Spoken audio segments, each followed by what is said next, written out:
Haleluya.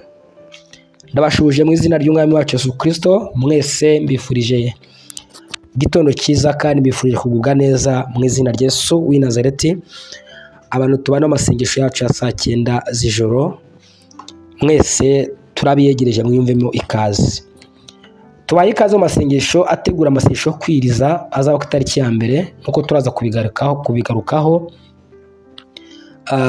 Ubane natwe mu masengesho kuko Imana yaduhaye ibintu byinshi byo kuvuga twateguye bijyanye n'amasengesho n'amahame yayo, n'abatemerewe gusenga byose n'abagomba gusenga turaza kubivuga muri amasengesho. Reka dutangire dusenga. Ndagushikariza kubana natwe ugakurikira aya masengesho ukayarangiza, cyangwa se ino video ukayirangiza, kugira ngo usobanukirwe, kuko uzahinduka nawe umwarimu wo kwigisha abandi. Reka twese tuzamure amajwi yacu dusenge, tubwire Imana yongere kutugarukaho, yo kutugira imbabazi, dusengera n'ijambo ry'Imana n'ikiganiro tugiye kugirana. Imana mwese ibaho umugisha. Uwiteka umuremyi wa byose, Mana ikomeye, turagushimye ko uyu munsi ari umunsi utarigeze kubaho kandi utazongera kubaho. Ni umunsi udasanzwe waturemeye. Izina rya Uwiteka rishimwe kandi rihabwe icyubahiro. Twese uko duhuriye muri amasengesho turagushimye, turakuramya, turaguhimbaza, tugushimira urukundo rwawe n'imbabazi ugira. Kubwa Yesu Kristo umwami wacu, wongeye kutweza no kudutunganya, mutubarire ibyaha byacu byose n'ibicumuro byose. Dukureho umutima uducira urubanza, ndetse tuvane imbere n'ibyo Satani yaturega, mu izina ry'umwami wacu Yesu Kristo. Mana yo mu ijuru, nguhaye karibu masengesho yacu y'uyu munsi, mu ijambo ry'Imana n'ikiganiro tugiye kugirana na bene data, dutegura amasengesho y'iminsi 3. Turakwinginze Uwiteka uzabane natwe muri iki kiganiro, kandi yakungura ku ngoma Imana ibi byifuzo abantu banditse barimo barandika, ndakwinginze ubirebe, ugira icyo ubikoraho mu izina rya Yesu Kristo w'i Nazareti. Turabizamuye kugira ngo Uwiteka mwami urukire gutabara, urukire kurengera abantu bawe. Uwiteka mwami wacu rero Mana yacu, aya masengesho y'iminsi 3 turagusaba kugira ngo uzadushoboze twese kuyasenga, uzabane natwe mu ntege nkeya zacu, uzabane natwe Uwiteka mwami, uzagira ibintu ukora bikomeye mu masengesho yacu, kuko n'amasengesho adasanzwe yo kwataka, amasengesho y'intambara y'umwuka, yo gushora intambara mu isi y'umwuka, kandi tuzatahana intsinzi. Gutegwa kwa 2:20 waravuze ngo nitwangaje urugamba tugiye kurwanya ababisha bacu. 20 gutegwa kwa 2:2 ni kwavuga ngo tukabona amagare n'amafarashi biturusha ubwinshi, tukabona ingabo zikomeye ziturusha ubwinshi, ngo ntituzatinya kuko ari wowe uzaturwanirira. Ndiza nashidikanya ko muri masengesho Uwiteka urugamba ari urwawe, urugamba ni urwawe, intambara ni iyawe. Buri muntu wese Uwiteka bijyanye n'icyifuzo afite, nuko Satani yamwishe, yamuboshye, yamurimbuye, yamwibye, Uwiteka mwami urugamba ni urwawe. Tugwamaganywa no masengesho uzarwana intambara nk'Imana, kandi tuzatahana intsinzi mu izina rya Yesu. Urakoze Uwiteka, tugwaye karibu uyu munsi uza guhinduka umunsi udasanzwe, umunsi w'umugisha kuri buri muntu wese.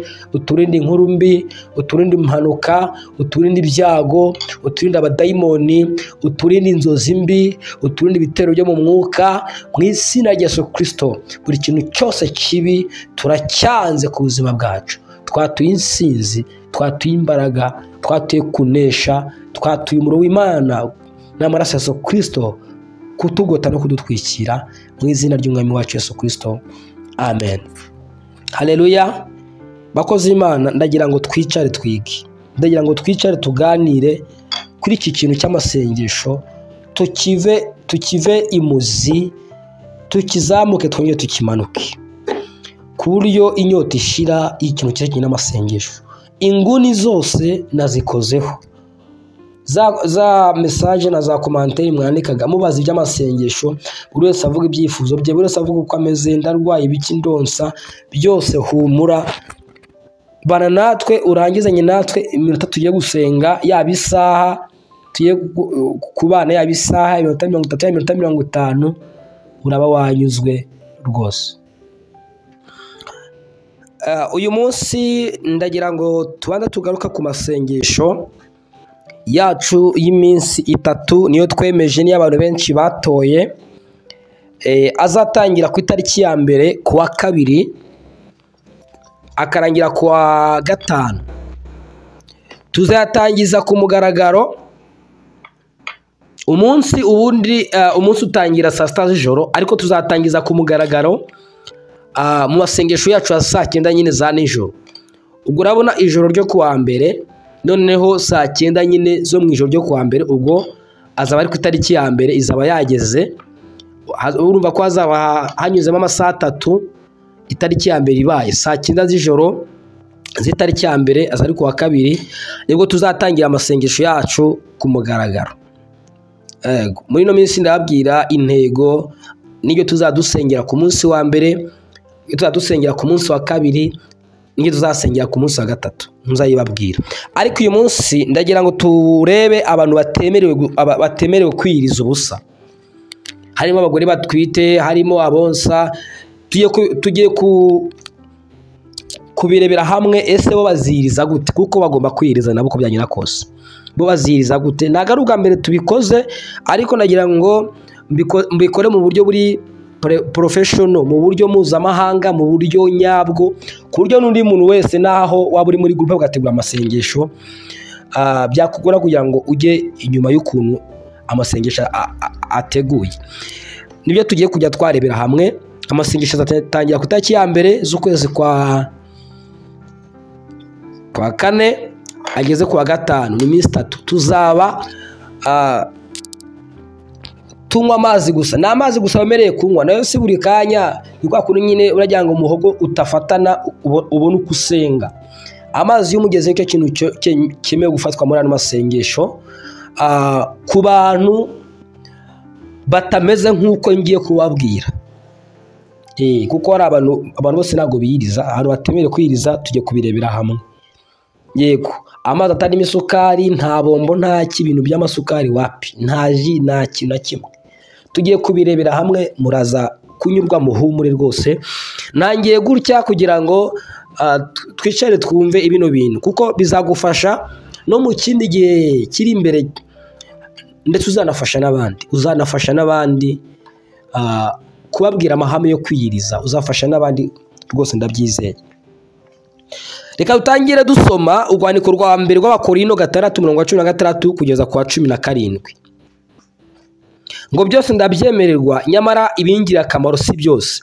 Byose ndabyemererwa, ariko sinzategekwa n'ikintu cyose.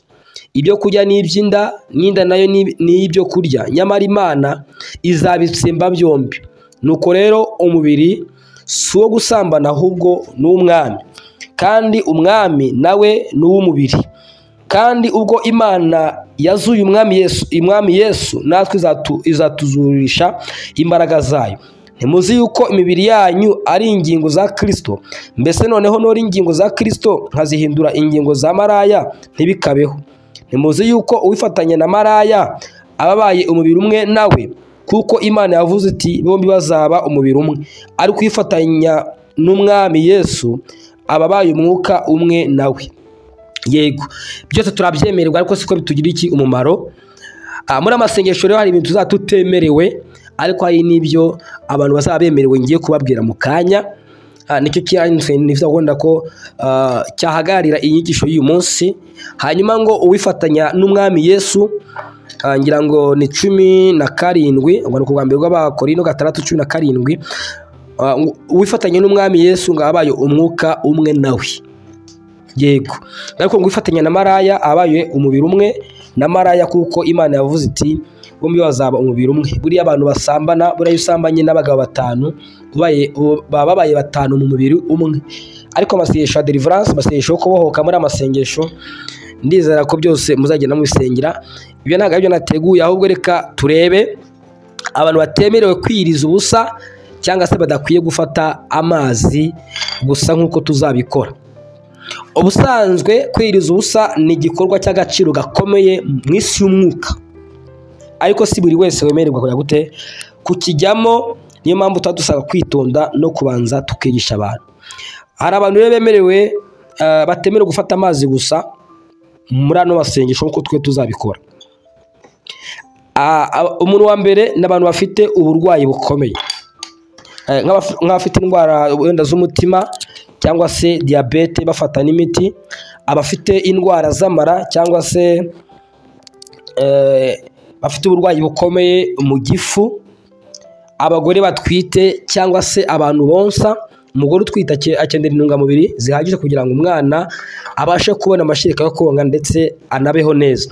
Abonsa nabo bakeneye amafunguro ahagije kugira ngo ibere ryabo ribashe kujya gutanga amashereka y'imbaraga. Yego, n'abatwite bakeneye intungamubiri. Hanyuma abandi bantu batemerewe gufata amazi gusa n'abana batoya, nabo si ngombwa. Hari abantu ushobora kumva twategura amasengesho akafata umwana w'imyaka 5-3 ati nawe yirize, nabo si ngombwa gufata amazi gusa. Turaza kwerekana ukuntu bano bantu bagomba gukora amasengesho.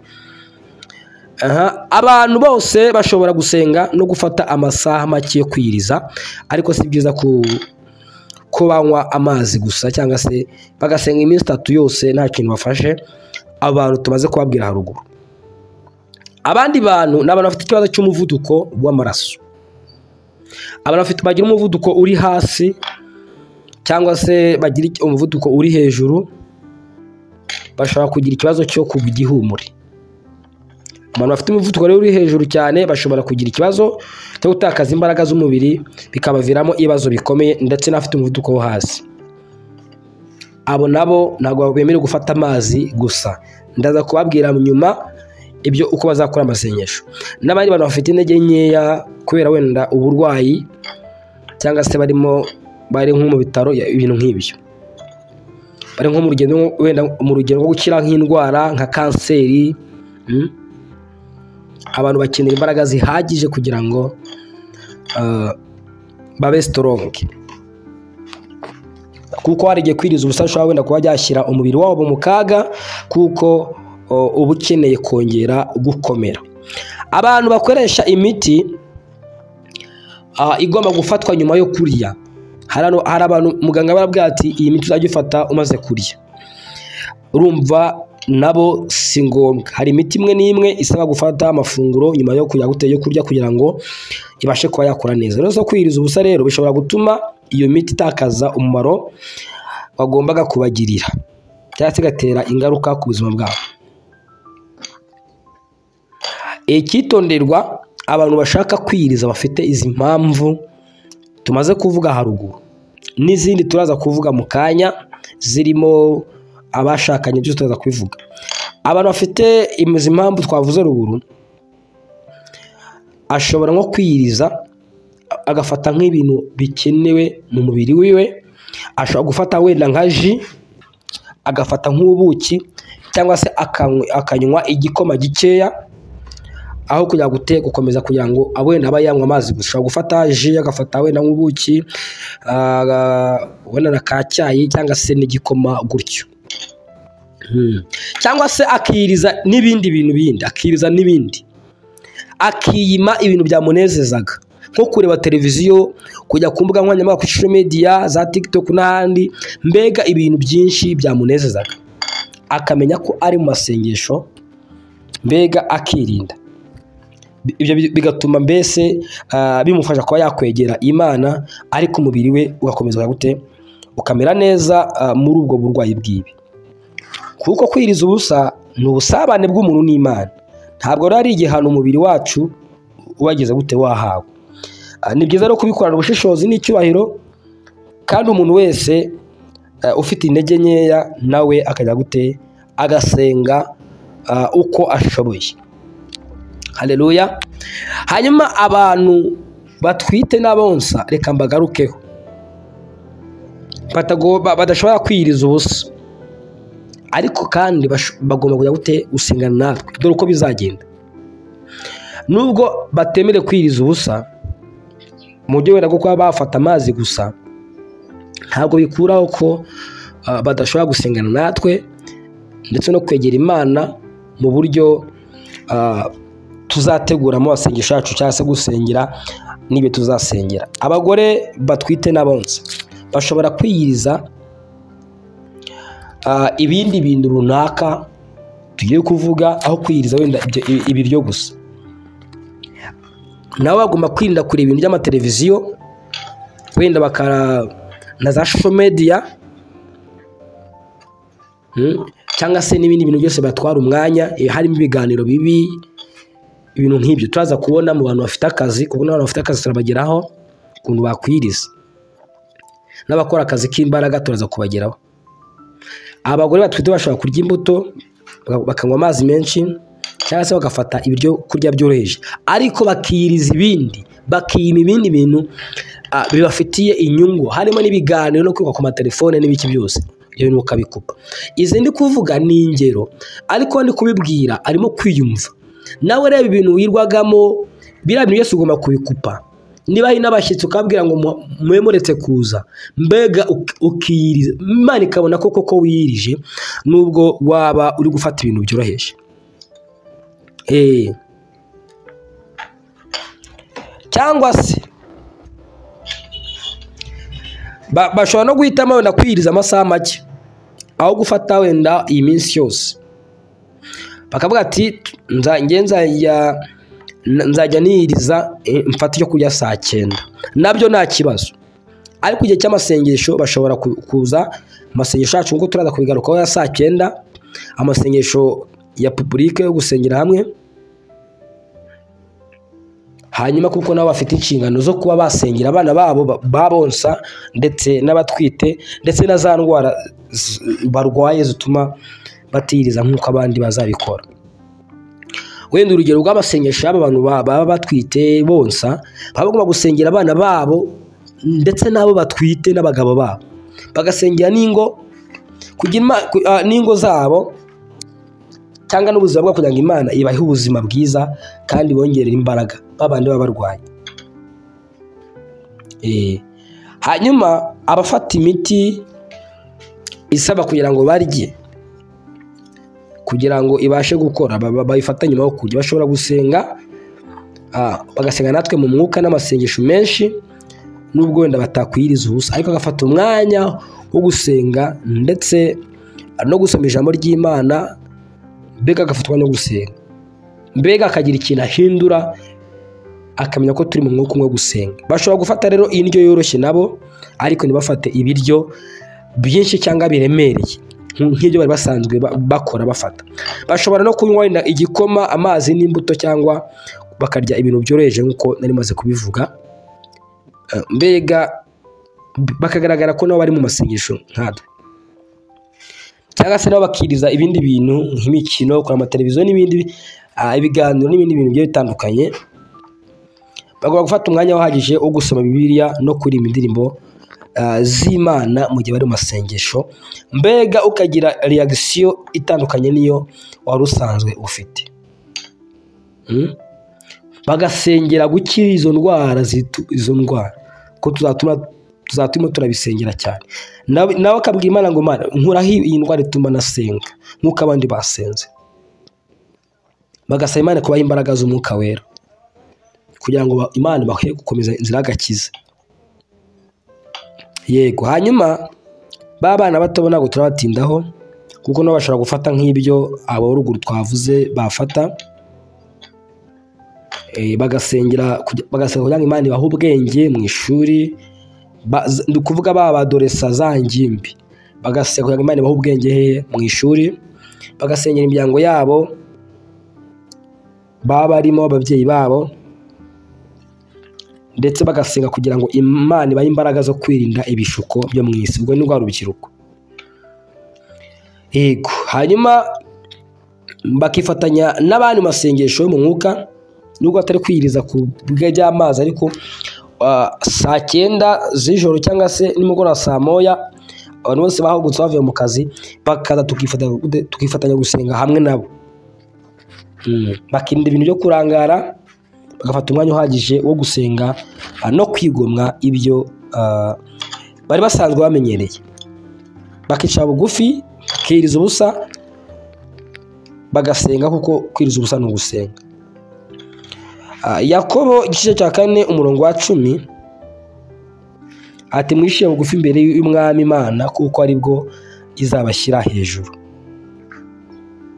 Nta muntu rero n'umwe ukwiriye kwifata cyangwa se kwigira nk'aho atari mu masengesho yo kwiriza, nubwo wenda batashobora gufata amazi gusa, uburyo bwose twavuze bwo kwegera Imana azabukore kugira ngo nawe tuzabane mu mwuka wo gusenga. Ikindi kibazo gikomeye abantu bajya batubaza ati ese kubashakanye imibonano mpuzabitsina iremewe mu minsi y'isengesho? Ahaho umuntu aritabaza Bibiliya, ijambo ry'Imana, nubwo n'ibindi ariho byari bishingiye, kuko Bibiliya itanga umurongo ugaragaza ko kwiriza ubusa bigomba gukoranwa ubwitonzi, mbega n'umutima wicishije bugufi.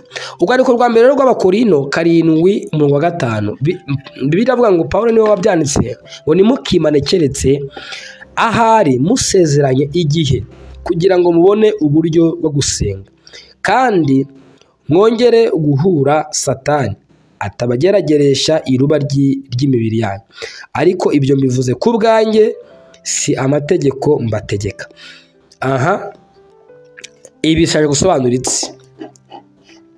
Ijambo keretse mwumvikanye risobanura ko niba bombi bemeranyijwe gufata umwanya w'amasengesho no kwiriza ubusa, bagomba kwirinda imibonano mpuzabitsina mu gihe bemeranyijwe nyine by'aya masengesho. Ariko niba umwe avuga ati sindi mu mwuka wo gusenga, ngira ngo mwahise mubyumva, turaza kubigeraho.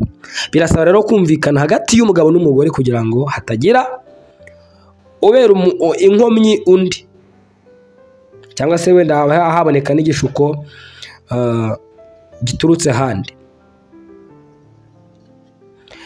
Icyo bakwiye gukora amasengesho y'iminsi 3 rero, niba bemeranyijwe n'umutima umwe, bashobora kwiriza no kwirinda imibonano mpuzabitsina kugira ngo bakomeze umwanya w'ubusabane n'Imana. Niba umwe muri bo atumva ibyo gusenga n'imbaraga zo kwirinda, ni byiza kwirinda guhatiriza kugira ngo hatabaho kugwa mu byaha mu byaha nyine by'umusambanyi, ibintu nk'ibyo. Ikigamijwe mu masengesho ni ugushaka Imana mu mutima ukiranuka no kumenya neza ko isengesho ari ubusabane buri hagati y'umuntu n'Imana. Ubwo niba umugabo wawe cyangwa se umugore wawe mubyumvikanye ati ni amasengesho y'iminsi n'iyi, nta kibazo, niko Bibiliya yatubwiye. Ngira ngo icyo ngicyo kirumvikanye. Ubundi masengesho, ikintu cyose cy'inyungu zawe z'umubiri uba ugomba kugishyira hasi, yego. Ariko nyine ndibaza abanyabwenge bahise babyumva. Abakora akazi bo baziriza gute? Kubera ko abantu bose ntabwo bareshya mu bintu by'imirimo hano mu isi. Hari abantu usanga bakora iminsi yose, abandi bakora akazi k'imbaraga. So rero ku bantu bashaka kwiriza banywa amazi gusa, bafite akazi karemereye, bashobora gufata wenda nk'umwanzuro wo kwiriza igice cy'umunsi, tuvuge wenda nko kuva mu gitondo kugeza saa 9 cyangwa se saa 11, hanyuma bakagira akantu koroheje gatoya bafata, niyo yafata nk'igikoma cyangwa se ibyo byoroheje kugira ngo bagire imbaraga mu kazi. Abandi bakora imirimo y'ingufu, bashobora no kugabanya ibiryo aho gufata amafunguro asanzwe, bakabigabanya nyine, bakafata ibyo wenda byoroheje ariko bitandukanye n'uko bari basanzwe. Wenda bashobora gufata nk'igikoma, imbuto, ibintu nk'ibyo, kugira ngo akazi, niba ufite akazi k'ukwezi birumvikana, akazi k'imbaraga birumvikana. Ibi byose navuze, Imana ireba mu mutima. Imana ireba mu mutima, akazi kawe Imana ireba mu mutima. Uzabikore nyine ibijyanye n'iby'umutima utagucira urubanza, si byose. Mbese nibuka umuntu waneye story y'umuvugabutumwa ngo bari mu cyumba cy'amasengesho biyirije bose, havamo umwe ngo ajya kugura irindazi ararirya. Noneho ngo umunyamwuka ari gusenga ngo yahise aterura wa mugabo ngo amunaga hanze ati njugunye indobo y'amandazi hanze. Ati ni umuntu ujugunye, ngo ati ni umuntu ujugunye. Yabonye ko ari umuntu ajugunye hanze, yamaje kumujugunya hanze kare. Ati ngenda munaga ari indobo y'amandazi iteretse ku ntebe. Kumbe bo biyirije barabakwepa ajya kurya. Umunyamwuka rero yamubonye abona ngo ni indobo y'amandazi iteretse ku ntebe, ajugunya hanze abandi bagakoramo. Kumbe ajugunya iki? Ajugunya umuntu. Mwiyerekwa bihinduka indobo y'amandazi kandi ari indazi rimwe yari. Rero ibintu bawiyemeje amasengesho niko aba bigomba kugenda. Ibyo twiyemeje niko aba bigomba kugenda. Niko bikwiye kugenda rwose, nta kintu ubikwiye kuba wabihinduraho. Reka dukomeze. Aba bantu bafite akazi ariko k'imbaraga nabo bashobora kwiyiriza muri ubwo buryo twari tumaze kuvuga. Ushobora kuvuga ati ndiyiriza ndafata icyo kurya nimugoroba cyoroheje. Ariko kandi iki kintu kibe icyitonderwa mu kazi, bakwiye kwirinda ibiganiro byinshi bibi niyo byaba ari na byiza, kuko amagambo menshi naburamo icumuro no gukomeza kuba mu mwuka wo gusenga. Akinda ibintu by'ibiganiro byinshi n'unzenya n'iki, ariko akaba mu mwuka wo gusengana natwe. Byaba binashoboka agafata akanya akiherera agasenga, niyo yaba iminota 15 akiherera agasenga, kuko gusenga kwacu ntabwo tuba dusenga kuri YouTube gusa, nuko tuzasenga kuri YouTube umwanya munini, ariko aho uri ugomba gusenga. Zabwiye tuzatuma dusengera nzabibabwira. Iriya mirimo y'ingufu abantu bayikora mwabyumvisha. Ibintu byo kujya kuri za social media, amateleviziyo, ibintu nk'ibyo by'imipira n'ibiki byose, amashusho kwiyiriza mujye mwirinda nyine. Ibintu byose mwabyumvishe, nimvuga ibyo mumve kategori igizwemo n'ibyo bintu byose. Hanyuma hano hari umwihariko kugira ngo twese uko twabisobanuye nuko twavuze. Hari abo tutavuzeho nkatwe cyangwa se nkanjye, abantu mutagira ikibazo na kimwe twavuze. Ikintu mwemereye gufata ni amazi gusa. Nanjye Fabrice nzafata amazi gusa, kandi nzaba navuga nasenga. Urimo bumva ko ari ikintu gikomeye. Ndaza no kubereka abantu tuzihiriza gusa ibyo tuzafata tuva amasengesho. Ushobora kwita ufata ibiryo byinshi bikaba byanakwica nk'uko wari usanzwe. Abantu batamenyere kwiyiriza rwose. Sinzi n'abanyari cyavuze ati nge n'ubwa mbere nzaba niyirije, ariko koko niba uzi kutarwaye wakwirije iminsi 3 kutazapfa, ntabwo uzapfa. Ubwo uzabaheruka kurya kuwa kangahe? Kuwa mbere. Niba urya kuwa mbere saa 2 cyangwa saa 12, uzongera kurya kuwa gatanu. Uzongera kurya kuwa gatanu nyuma ya saa 6 z'ijoro cyangwa se saa 9 z'ijoro dusoje amasengesho. Hanyuma umwihariko kugira ngo twifatanye twese neza mu masengesho, saa 9 z'ijoro mu gitondo na saa 1 z'ijoro z'umugoroba twese tuzaba turi live kuri YouTube channel yitwa Bohorwa TV. Turimo turasengera hamwe, turi live, mwandika ibyifuzo tubibona, turi live, tuganira, turi live. Saa 1 z'ijoro Imana izadufasha tuzaboneke, saa 9 z'ijoro Imana izadufasha tujye gute tuboneke. Haleluya. Ayo niyo masaha rero y'amasengesho rusange. Ni ngombwa ko twese dufata umwanya tukwifatanya aho turi hose. Saa 9 z'ijoro mu gitondo na saa 12 z'umugoroba, na saa 1 z'ijoro abantu bazaba bavuye mu kazi babandi bose hano mu Rwanda, kuko nago duhuje amasaha. Abantu bari mu bihugu bitandukanye, mwese muziyiriza ye ko bizagenda kose, muzabihuze n'amasaha yacu. nimwe muzi kwibara kuturusha twebwe ko mwebwe mwaturutse inaha twe ntago turahava, nimwe muzi kubibara. Kuko iyo mushatse kuvugana n'abantu bari mu Rwanda umenya ngo araryamye, ukamenya ngo aya masaha arahari, mwebwe muzi kwibara kuturusha, mugomba kubibara tukajyana. Niba tuvuze ngo tuzatangira ku itariki ya mbere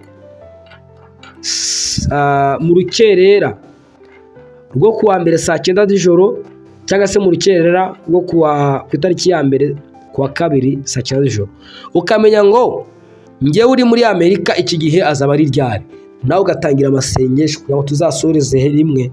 So njya kwibara so namenya amasaha yo muri Philippines, so namenya amasaha yo muri Canada, so namenya amasaha yo muri Amerika, ariko wowe ugomba kubibara kuko turabitangaje.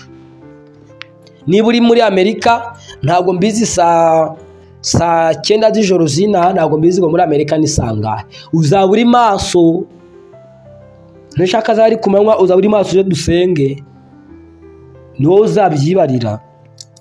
Ayo niyo masaha rero y'amasengesho rusange, saa 9 z'ijoro na saa 1 z'umugoroba. Imana ishobora no kuduiteka tukarana n'amasaha wenda ku bantu bazaba ari hafi.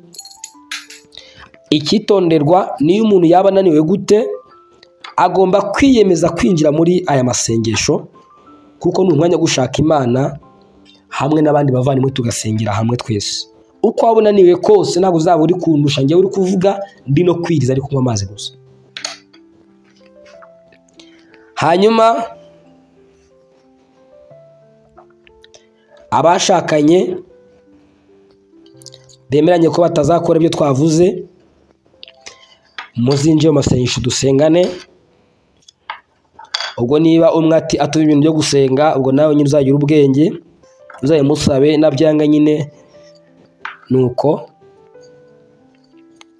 Abantu bafite akazi mugomba kwinjira mu masengesho uko mushoboye kose. Uko ubonye akanya injira mu masengesho usenga ahantu uri ku kazi. Hanyuma amasengesho rusange vajyo dusenge saa 9 na saa 1 z'ijoro. Twese tuzaba turi guhagarika iyo turi gukora turi mu masengesho y'Imana. Hari ikindi abantu muri mu Rwanda no mu Burundi no mu Buganda no mu Burundi, hano nta bwitwazo kuko akazi kaba karangiye, ikindi abana nijoro. Abantu bari mu bihugu bya hanze, mwebwe namwe mushaka n'Imana cyane, babohereza amahembe bibera hano mu Rwanda muri Amerika. Wateze indege na karande itega indege murambukana. Ndabizi ko aba diaspora benshi baboshywe, benshi bagiye bagira ishyani ngo mwagiye hanze muri gukora amadolari, barabaroga babateza imyuka mibi. Ni mwebwe mubabaje cyane rero. Nawe ukwiye kujya gute kwiyemeza nubwo utahuje amasaha ukabana natwe, cyangwa mu kazi ukabikora kuri twabivuze. Abantu bose bagomba kwitanga uko bashoboye, kuko Imana ireba mu mutima w'umuntu uwo ari we wese. Navuze ngo ntuzigere ukora ibintu bitakumwe n'umutima wawe. Amagambo ari kuyavuga, umwuka w'Imana hari ikintu ari gushyira muri wowe cy'ukuntu ugomba gusenga n'amasengesho. Gitangira kuvuga ibi, ndabizi ko umwuka w'Imana gutungiye urutoki ukuntu yasa kwereka ukuntu uzakora amasengesho.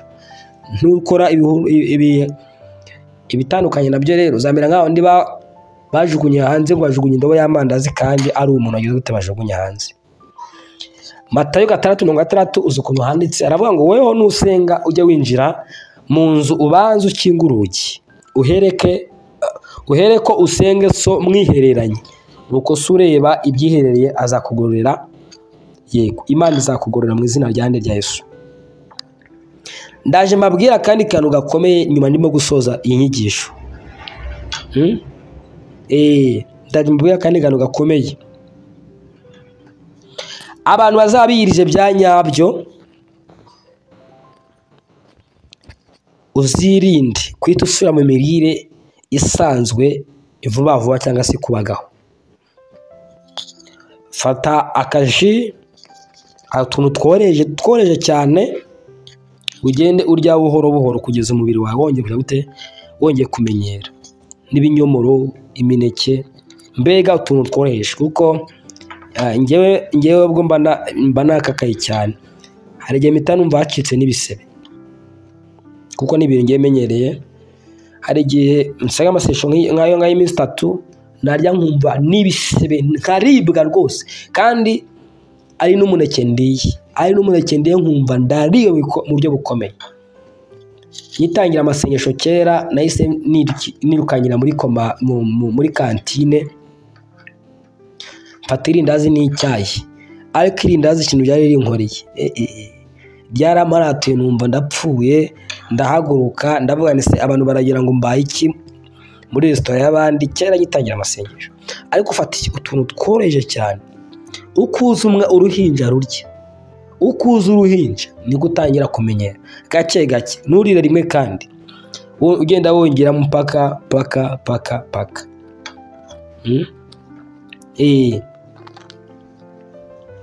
bibaye na ngombwa ushobora gufata umunsi wose ugenda urya duke duke, ariko ukabanza ukarya ibintu byoroheje cyane. Ushobora no guhuta isosi y'imboga nawe yahoze, kuko bishyushye ari igihe byakwica. Yego, ubwo ndi kubwira abantu batamenyera ibintu byo kwiriza, nyabuneka abantu tuzinde duhubukira gufata amafunguro akomeye. Ni ibintu byoroheje cyane byoroheje, ariko byoroheje, kandi ukarya bikeya, hanyuma hashira nk'amasaha 3 ukongera ukarya ibindi. Uriye byinshi ntacyo byakumarira. Ubwo ngiye uri kubabwira ngo ibyo bijya muri resitora, kuko hari igihe nabaga ndarya muri resitora, hari igihe najya muri resitora ugasanga numije ibyo kurya ndabibasigiye ndatashye da. Nose wabijya byose ukayemera ako kanya? Ntabwo wabijya byose ngo bigire, kuko uriye gutyo ugahutiraho ushobora kugutera stoma yashobora kugira ikibazo, cyangwa se ukatugira iseseme ukaruka, cyangwa se ukatubwara umutwe ukabije, ndetse n'umuvuduko w'amaraso ugahindagurika. Ariko nyine bigera bigashira ko nyine byakubayeho. Ngomba rero ko ubwitonzi ni ingenzi mu gusubira mu mirire nyuma yo kujya yo kuva mu masengesho yo kwiriza. Gusa hari ikindi, hari indirimbo nanditse ngira ngo mwayibonye, ivuga ngo kwiriza ubusa si imikino. Nayanditse nanjye nyishyira mu byuma muri ya application akora indirimbo nyishyiramo. Yavuga ngo kwiriza ubusa si imikino, ntabwo ari ugukora ibyo tutazi, ahubwo ni inzira y'ubutsinzi bw'abera. Ni ibanga ryishe ry'abanyembaraga. Ati buri mucyanutsi agomba gushaka Imana mu masengesho no kuyubaha. Kwiriza ubusa ntabwo ari ukwicisha inzara, ahubwo ni inzira y'imbaraga zayo. Atwizera wese akwiye kugira umwete wo gusenga. Kwiriza ubusa si ugupfusha igihe ubusa, ntabwo ari no kwicisha inzara, ahubwo ni ugushaka imbaraga z'ikizimana. Ngira ngo iyo ndirimbo hari abantu bayibonye. Hanyuma abakozi Imana bene data, akantu bashaka kubabwira gakomeye, gafite imbaraga, gakomeye cyane, ndagira ngo kumve. Urabona turi ku mbuga nkoranyambaga, turi kuri YouTube, turi ku mbuga nkoranyambaga. Abakozi Imana bene data, hari abantu njya mbona nabo nkabasengera, umurozi yamuvugira mu Mana, se ngiye uranze ati ntabwo nkuzi n'ubwa mbere duhuye. Hari uwo mbibaza akambwira ati ndakuzi, witwa Fabrice, uri kuri YouTube, tujya nkubona kuri YouTube udutwika. So rero ukuzajya ubona turi live kuri YouTube ukabona abantu bariho barimo barandika da message, haba harimo n'abarozi. Aya masengesho ikuzimu bamenye ko turimo ikuzimu, bayamenye n'amasengesho ikuzimu bamenye ko tuzasenga, kandi abantu bagiye mwumva ubuhamya bw'abantu bagiye basenga, bagiye bavuga ko ikuzimu y'umuntu akoze amasengesho y'iminsi 3, ikuzimu bakora iminsi ingahe? Bakora iminsi 6, kugira ngo bahabwe imbaraga zo kujya guteza kukurwanya. Ibintu ugomba kwitondera, hari abadayimoni muri ino minsi bagiye guhaguruka kukubuza gusenga aya masengesho, kandi wabigambiriye. Abantu tubana muri magurupe y'amasengesho ya saa 9, muzabona abantu bandika commentaire cyangwa hano kuri YouTube ati ntabwo nasenganye namwe, numvaga nshaka gusenga, mpura n'ibi bigenda gutya. tangira usenge ukuraho inzitizi zose mbere ko utangira amasengesho. Ubwira Imana izagushoboza gusenga no masengesho. Bitabaye ibyo ndakurahiye ntabwo uzasenga. Niba hari ikintu Satani arwanya ni amasengesho. Ni amasengesho. Kanze nguhe ngusogongeze ho gato kuri orere ibintu turadusengera. Niwumva utari muri iyi ntego uzayihorera. Niwumva udakeneye uzayihorera. Tuba twasenze Imana ikadubwiye tugomba gutegura. Ariko tangira usengera no masengesho. Haleluya. Intego y'amasengesho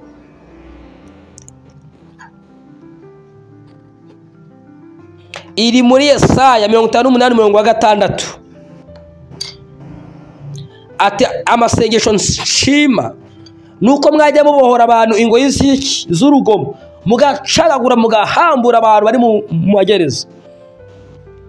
Yesaya 58:6 hafata mu mutwe. Hanyuma intego cyangwa se title iravuga ngo kubohoka no kugira imbaraga nshya mu mwuka binyuze mu masengesho cyangwa se binyuze mu gusenga no kwiriza ubusa. Intego naravuze ngo nzabibabwira ikindi gihe, ariko nuwamfashwe ngo nyibabwire kugira ngo bigendere ngo turagenda tukomeza tubivuga n'ubundi. Intego iravuga ngo kubohoka no kugira imbaraga nshya mu mwuka binyuze mu gusenga no kwiriza ubusa. Ninde udashaka kubohoka? Ninde udashaka kugira imbaraga nshya mu mwuka wiwe cyangwa se mu buzima bwe? Narabwiye ngo Imana ikora amasengesho bijyanye n'intego yayo. Intego iragira iti kubohoka no kugira imbaraga nshya mu mwuka binyuze mu masengesho, gusenga no kwiriza ubusa. Umunsi wa mbere tuzaba turimo gusenya imbaraga ziboha abantu no gutegura inzira nshyashya mu izina rya Yesu. Tuzaba turi muri Yeremiya 10:1. Ati dore ngushyire hejuru y'amahanga n'ibihugu by'abami kwandura gusenya no kubika. Ndetse no muri Zaburi 107:14. Ibyo nacyo twaye. Tuzatuma turasenya ku munsi wa mbere. Tuzatuma turasenya imbaraga zose zifunga imigisha n'ubuzima bwacu. Tuzatuma twiyomora ku mivumo, imyuka yo muri famiye ya karande n'indi yose ibuza umuntu iterambere mu mwuka no mu mubiri. Tuzatuma turasaba umwuka wera kutuyobora mu nzira nshya. Bose umunsi wa mbere nurangiye, umunsi wa kabiri twasogongeza. Umunsi wa kabiri gusaba ububyutse n'umuriro w'umwuka wera ku buzima bwacu ndetse naho dutuye no mu gihugu muri rusange. Gusaba ububyutse n'umuriro w'umwuka wera muri twebwe.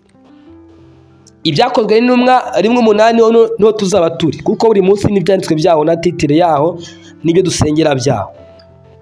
Kuko aravuga ngo ariko muzabwa imbaraga umwuka wera yawute n'abamanukira, kandi muzabagabaho kumamya. Mbega tuzatugusaba umwuka wera kugira ngo ashyire ububyutse n'imbaraga muri twebwe.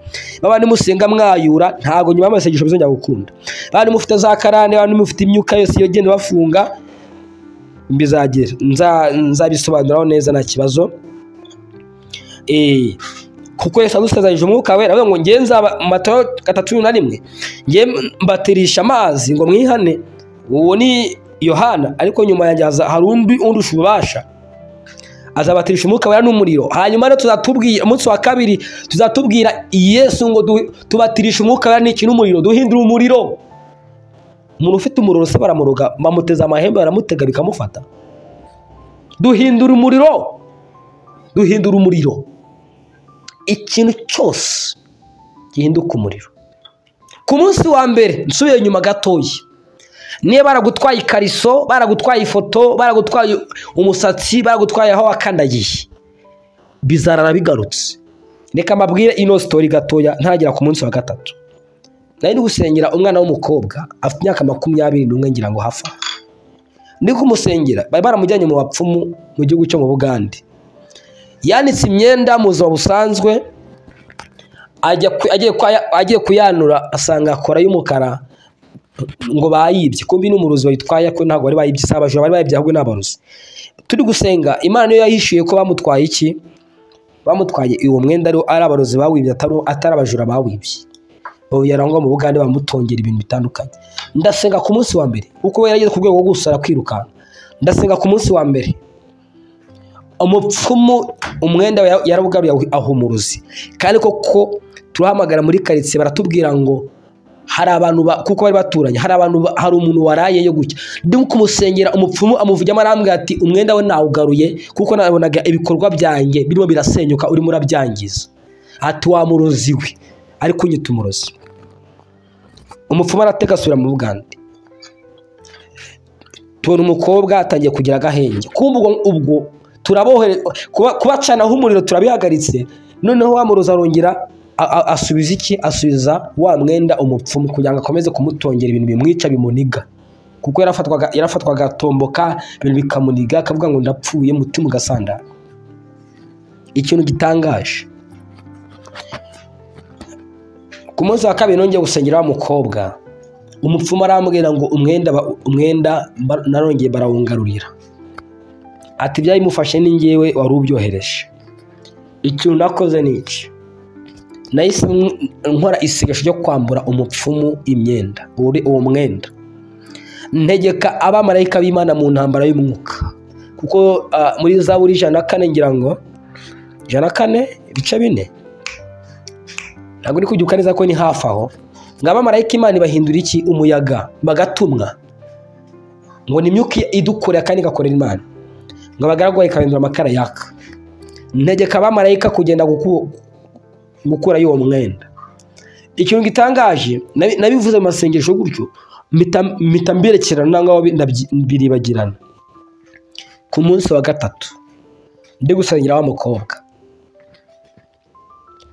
narasenze suko navuze ni mu izina rya Yesu Kristo uriya kuko namaze kubatwaye umwenda, uriya mwenda mwatwaye mutesha agaciro, ibyo mutongeyamo ndabiburizamo. Arambwira ngo ntawo tugifite.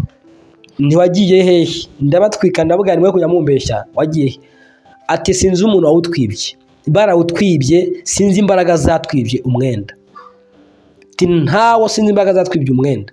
Umupfumu ari kwambwira n'umuruza bari kwambwira ngo ntabwo tuza umwenda wagiye, si tuzi imbaraga z'ibyo umwenda. Niyo mpamvu turimo turananirwa kujya gute kugira ibyo dukora, ntabwo tuzi imbaraga z'ibyo umwenda. Umwenda wacu barawibye. Kumbi ndabaza ni wabuze ryari, bambwira igihe nasenga isengesho yo gutegeka umwenda we kuwambura iki, kuwambura umupfumu. Ibindi kubabwira abakozi bakugira ngo mwizere, niba hari ikintu cyawe wabuze neza uzi ko wakibuze, bakikurogera mubizi, ushobora gukora isengesho rigikurayo. Numbaza abamarayika b'Imana ahantu babijyana. Ibi tubivuze gutya kubera ko twibereye mu mubiri, wakumva ari nka tera story aho ngaho, ariko ni ibintu bikora. Ntabwo tuzi ukuntu hari umurimbyi arimbye aravuga ngo sinzi uko ubigenza, ngo sinzi nuko ubikora, ngo icyo nzi nuko ngo iyo utegetse byagute biratungana. Uzi ko bya bintu bishoboka? Uzi ko ibyo bintu bishoboka ko umuntu bashaka kumufata bakagera bakamutaba kumugina cyangwa mu irimbi, tugasenga amasengesho ahantu hagataburuka, umuntu yajya agasanga harataburuye kandi nta murozi ajya gutabururayo, cyangwa se Imana ikabitesha agaciro. Njyewe ibyo ibintu nagiye mbona byo mu masengesho, ni ibintu nagiye mbona byo mu masengesho. Reka mbabwira kandi kantu, Imana ikugenda inyagura mu buryo bwa deliverance. Nasengeye umuntu arambwira ngo imiti afite yahawe n'umupfumu niyo akoresha ari kumuroga, ari kumutongera. Ndagije ntegeka umupfumu kuza muri uwo mukobwa. Ndavuga ni umurozi witwa gutya na gutya, ni wowe wamurozi, wowe wamuhaye imiti yo kuroga kanaka. Ati yayimuhaye. Ndagutegetse subirana ibyawe, subirana imiti yawe mu izina rya Yesu Kristo, subirana imiti yawe. Ati nayo nsubirana. Nyine bibaho kugira ngo duhangane nyine, kuko ni intambara y'umwuka ari kurwana. Ndwana nawe mwisi mwuka. Aravuga ati reka ntware imiti yanjye. Wa murozi musubiyeho arambwira ngo hari icupa gusa, ngo ariko ifu ntayirimo. Arambwira ati hari icupa gusa, ngo ariko ifu ntabwo nzi ikintu cyitwaye, sinzi imbaraga zitwaye ifu yanjye. Kumbi umupfumu agize gute aba yabihamagaye, bafite imbaraga nazo z'uburyo batwara ibyabo. icyo ndi kubivugira ku munsi wa mbere turimo turahuraguriza imbaraga ibyawe bagutwaye, Imana izabikugarure mu izina rya Yesu. Sinzi impamvu ako kari kajemo. Hanyuma umunsi wa gatatu nzabisubiramo, humura, tuzabisubiramo. Umunsi wa gatatu gutanga ishimwe ku Mana no guhabwa umugisha mushya mu izina rya Yesu Kristo. Zaburi 104:4. Ni Zaburi 100 niho tuzaba turi. Mwinjire mu marembo ye mushimira, no mu bigo no mu rugo rwe musingiza, mushimire, musingize izina rye. Tuzaturi no mu ngoma za 2:22. Niho tuzaba turi, tuzabisobanura neza twifashishije Bibiliya yera, kuko Bibiliya indi ruhande byabacanga ntabwo byahura. Hanyuma tuzaturi no guteka kwa 2:28-2. Ati niba wumva ijwi ry'Uwiteka Imana yawe, cyangwa se niba wumviye amategeko mutegeka uyu munsi, ati Uwiteka Imana yawe izagushyira hejuru, izagusumisha amahanga, izakuzana imigisha. Mbega icyo tuzaturi gusengera ku munsi wa gatatu dusoza, tuzatuma duhimbaza, tuzatuma dutanga ishimwe ku Mana, duhimbaza Imana ku byo yakoze mu minsi 3. Tuzatuma turasaba Imana umugisha mushya ku buzima bwacu, ku miryango yacu no ku bikorwa byacu, utuzi twacu. Tuzatuma turasaba ko ibyo twasengeye byose bisohora bikagaragara mu mibereho yacu ya buri munsi. Muri iyi minsi 3 abantu bazaba bitabira amasengesho basaba kuzakomeza gusenga no kutava mu mwuka bagafatiraho. Amasengesho saa 9 saya tugenda tubivugamo cyane mu izina rya Yesu. Icyo tuzitega nyuma y'amasengesho, icyo buri muntu wese azitega, azagenda mu muhanda yumva akiteze ibohorwa ry'iterambere mu buryo bw'ubuzima busanzwe ndetse no mu mwuka, gusubizwamo imbaraga nshya n'amaraso mashya n'amavuta mashya yo gukorera Imana. Ibyo bintu uzaba ubyiteze, no kwakira impinduka nziza mu mibereho ya buri munsi. Haleluya. Yego, reka duse nk'abarekeye aho, reka duse nk'abarekeye aha ngaha. Ndumva iminota 48 yose turimo turigisha, turimo turavuga ku masengesho yo kwiyiriza. Niho iminota 48 yose irageze aka kanya. Reka duse nk'abarekeye aha, ndatangaye pe. Reka duse nk'abarekeye aha ngaha. Ndizera shidikanya ko uwumvisha ikintu cy'iki n'amasengesho, kandi Imana ko nkizemo na gahunda yuko bizaba bimeze, ariko kwari kubasogongeza, tuzabitegura neza cyane. Ndibaza ko nta muntu udakeneye uwo mwanya wo gusenga no gusengera ibyo twavuze. Tuzagira umwanya wo gusenga bati. Haleluya. Tuzagira umwanya wo gusenga. Reka dusenge, tubwire Imana izadushoze muri aya masengesho. Nyaboneka hari abadayimoni bashinzwe kukuza banyuze mu nzozi bakakuza gusenga guteza intege nkeya. Nyaboneka uba maso. Reka tuzamure amajwi yacu dusenge. Nawe ahantu uri, zamura ijwi ryawe usenge mu izina rya Yesu. Zamura ijwi ryawe usenge nawe ahantu uri. Uwiteka umuremyi wa byose, Mana ikomeye, Turi cy'amahanga, turagushimira kubw'amagambo tuganiriye yawe, amagambo y'Imana. Nukuri ndagushimye Uwiteka we, izina ryawe rishimwe kandi rihabwe icyubahiro. Ngushimiye amagambo tuganiriye na gahunda y'amasengesho, mweretse ababyeyi, abagabo, urubyiruko ruzasenga mu izina rya Yesu. Mana, buri muntu wese uzamwereka Imana amasengesho, ndakwinginze aza amasengesho adasanzwe. Dore kuzimu bamenye ko twateguye, abarozi bamenye ko twateguye, ko turi ku mbuga nkoranyambaga, turi ku karubanda. Nkuyeho inzitizi zose, nkuyeho ikintu cyose cyakwitambika ubuzima bw'umuntu kugira ngo atazasenga amasengesho mu izina rya Yesu. Nkuyeho ibyago, nkuyeho amakuba, nkuyeho inkuru mbi, nkuyeho uburwayi, nkuyeho ibitero byose byatuma amasengesho adasengwa. Uzafungura imiryango y'imigisha ku buzima bwacu. Abantu basenga amasengesho badafite akazi, uzabaha akazi. Abatabyara ingumba, Uwiteka Mana nkorera, Mana nkorera, Mana nkorera. Ndashaka abana b'abahungu n'abakobwa muri uno mwaka. Ndashaka abagore benshi basame. Mu izina rya Yesu bazasame, ingumba zizasame, zizabyare. Mana masengesho ndakwinginze. Abantu barwara ibirwara bya karande uzabakize. Ega birashoboka kuko ufite imbaraga zo kubakiza. Buri muntu wese uzamugendere uko agushikeneye. Uzaba urusengera urugo rwe, nk'umugabo n'umugore uzabagenderere.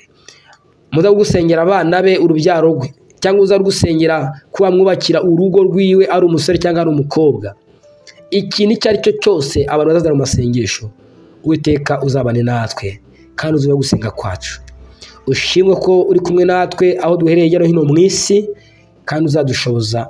Tubisabye twese mu izina ry'Umwami wacu Yesu Kristo, amen. Haleluya. Bakozi Imana bene data, iyi ari inyigisho, ntabwo nashaka ko dufata umwanya wacu wo gusenga, ahubwo ari inyigisho kandi nako ni ugusenga gukomeye. Hanyuma uzazana ibyifuzo. Ushobora no kwandika ibyifuzo byawe mu masengesho, ushaka kubyandika ku rupapuro. Ari umuntu utazi kwandika cyangwa se no muri telefone, ushaka kwandika mu rupapuro ukavuga ati Uwiteka Mana, kuko ni Imana ireba. Haleluya, ni Imana ireba. Umunsi umwe nigeze kwandika ibyifuzo ndi gusaba Imana, ndabyandika mbishyira mu ikofi, ariko Imana imbwira ko ibyo byifuzo yabibonye. Nawe rero uzafata urupapuro wandikeho ngo amasengesho y'iminsi 3. Iriya ntego se si wayibonye? Iriya ntego uyishyireho, amasengesho y'iminsi 3. Niyo utakwigushyiraho iriya ntego nta kibazo. Amasengesho y'iminsi 3. Fata Imana ndagusaba, wandike ibyifuzo byawe ushaka. Icyo umva kikubabaje kikuraje shinga uzashyire ku mwanya wa mbere. Uzajya ubikurikirana. Wandike nk'ibintu 5 by'ingenzi. Sikuba kwa ngo wuzuze ikaye. Nk'ibintu 5 by'ingenzi. No kwandika 3 by'ingenzi. Uzabizane muri amasengesho. Uzasenga ubifite. Nushake uzagera no ku kazi ufite urwo rupapuro muri marete yawe, cyangwa se mu ikofi yawe, cyangwa se mu mufuka. Uzagira bavuga ati Uwiteka Mana, nshaka kunyiza uyu muruho, nshaka kukubona kuri bino bintu. Uzandika agapapuro rwose. Haleluya. Yego, uzandike agapapuro ibyifuzo. Nubwo navuze ko hariya mba nakoze generalizing, nakoze muri rusange bijyanye nuko nyine amasengesho ateye, cyangwa se na gahunda ya Bohorwa TV n'abantu twadusengana. Nubwo ibyifuzo byawe bishaka kuba bikuyemo hariya, ariko uzandika ibyifuzo byawe ku rupapuro. Ibintu niba ushaka umwana, tuvuge niba uri umudamu utwite, jya umenshoninga, usobanura ibintu ushene ku Mana. Niba uri umudamu Satani akaba yaraguteje gukuramo inda, cyangwa se n'urugero, cyangwa se kutabyara, ibintu byo kuvuga ngo Mana ngo ndashaka ngo umwana, ntabwo mbikeneye. Andika ngo Mana ndashaka umwana w'umukobwa, ni icyambere na n'urugero. Mana unkureho umwuka ukuramo inda umwana w'umuhungu. Umenshoninge ikintu ukeneye imbere y'Imana. Mana shaka ko unyishyura ideni rya 5 miliyoni. Abyumvishe?